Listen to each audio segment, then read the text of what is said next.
Hey, what is up guys? My name is Cameron Gallagher and today we're going to be talking about a few of my favorite Mac apps for filmmakers.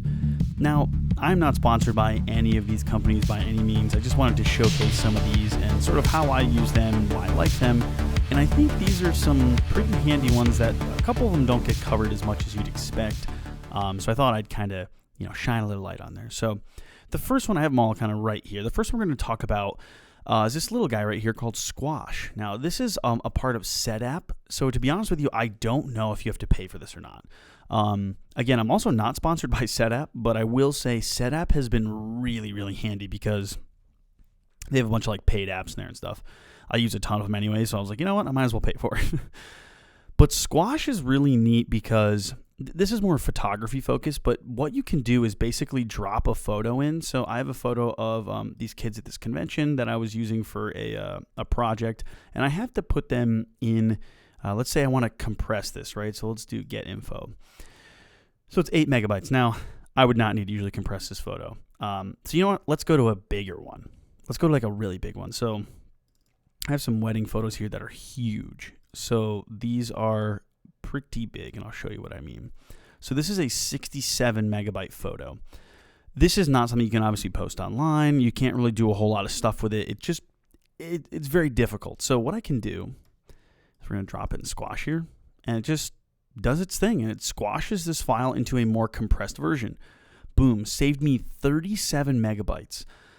That's huge. And the thing that I love is how easy this is. You just drop it in, you click save image, boom, you save it wherever you want, and then you're done. Good to go, right? So I'm not going to click it because I don't want to save it. But so that's Squash. Just a really simple, easy app to just compress some photos. And you can also change the settings. So you could do PNG, which, if you wanted to even more compress, you can change the quality of the compression. So I do about 70%, which usually is like not noticeable. But I mean, you could go like way further. You could convert to PNGs, remove JPEG metadata, lots of cool stuff.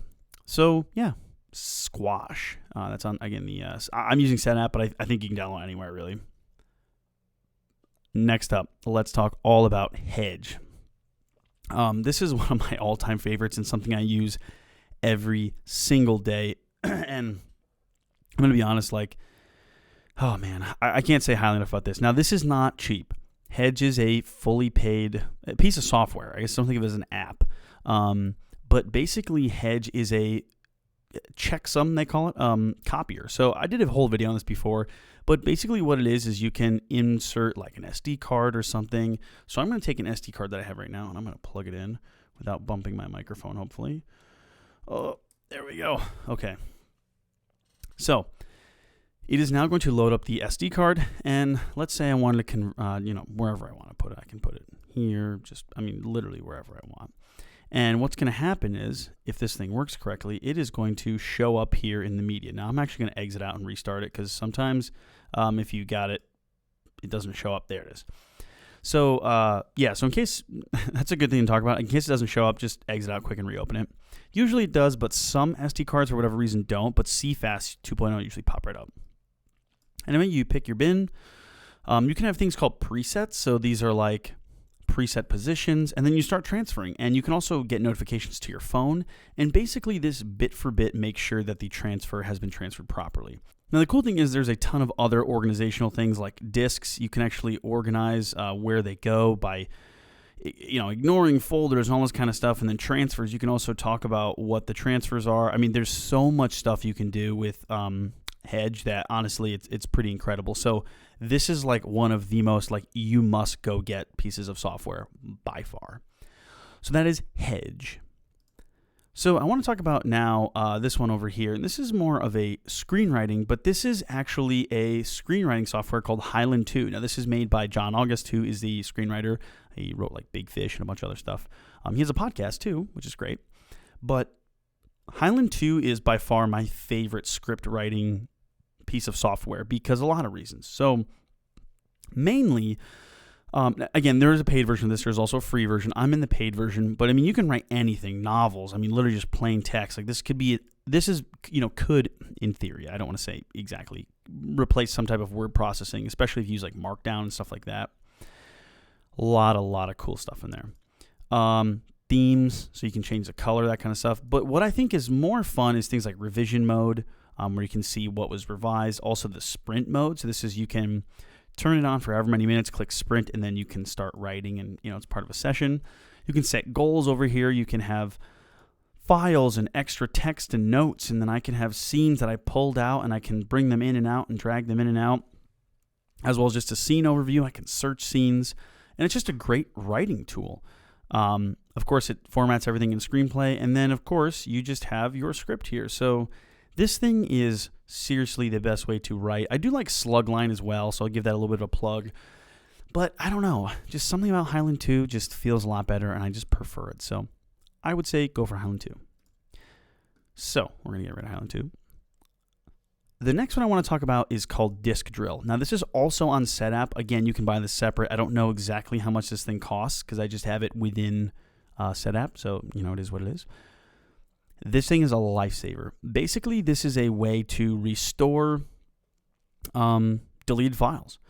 So for instance, here is that SD card that I just put on there. So I can click search for lost data. So I can click search, and what it's going to do is actually scan that media for any lost data. And this thing is super handy because if you don't understand how storage works, basically, to give you a very, very basic idea, and again, it's showing me that I have 307 files with 25 gigabytes found. And we can click review new items, and this is a way I can go in and actually review these items and see stuff that has been deleted. Now, well, how does this work, right? It's like, what is it, magic or something? Well, no, because the way an SD card or any type of storage works is it's not actually deleted until you write over it. So in theory, if you have a 128 gig card like this is, let's say you shot, 30 gigs for photos, and then you formatted your card and you shot another 30 gigs. Well, technically you only shot 60 gigs, so in theory, all of that is still on there. So Disc Drill can go in and actually search these cards for any lost data, and it has come in handy and honestly saved my butt. So seriously, if you were looking for a way to find and recover files, this is the best. And again, if you're subscribed to Setapp, it's pretty sweet. You know what? Setapp should sponsor this video because these two are pretty big and important ones. So, Disc Drill. And the last one, and this one I really do love, this is Shotlister. So Shotlister is an app that, there's also a phone app too, which is great because they sync together. And basically what this is a shot listing app. It also is like a storyboarding app, not that you can actually storyboard in it, but you can use your storyboard in your shot list. And this thing is just amazing.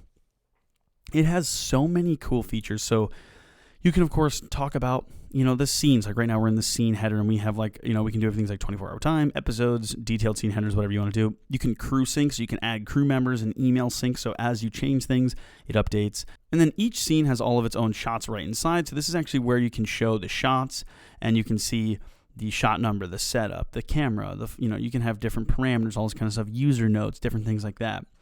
And then you can create shoot days. And this is amazing. So what you can do is you can actually take these scenes. Let's say on day 1, you can set whatever date that is. You can shoot scene 1, 6, and 7, right?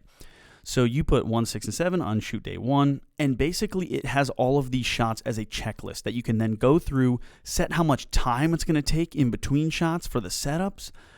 You can seriously plan out a shoot day way in depth and do some pretty incredible stuff. So if you are looking for a shot listing app or a way to be more managed on set, this is by far one of the best ways to do it. So definitely take a look at Shotlister. I am super happy with it and I use it all the time. Thanks again, guys, for watching. As always, I hope this video was informative. I know there's some cool apps on here, and I know there's probably a ton more. So be sure to drop your favorite filmmaking app down in the description below, or excuse me, the comments below, so it can be, filmmaking apps on the Mac, on the iPad, on the iPhone.